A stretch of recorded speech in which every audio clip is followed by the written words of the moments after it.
একদিন মক্কায় নামাজ পড়লে 273 বছরের নামাজ হয়ে যায়। কার কারণে পাইলেন? কার কারণে? 273.97। একদিন নামাজ পড়লে 273 বছর বাঁচবেন?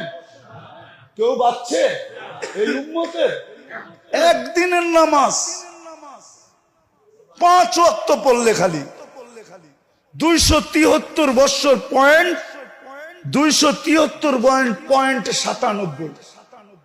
যার কারণে পাইলেন উম্মতে মুহাম্মাদি। আমার তো চিৎকার দিয়া কাঁদতে মন চায় যে ওই উম্মত নবীকে কি দিল।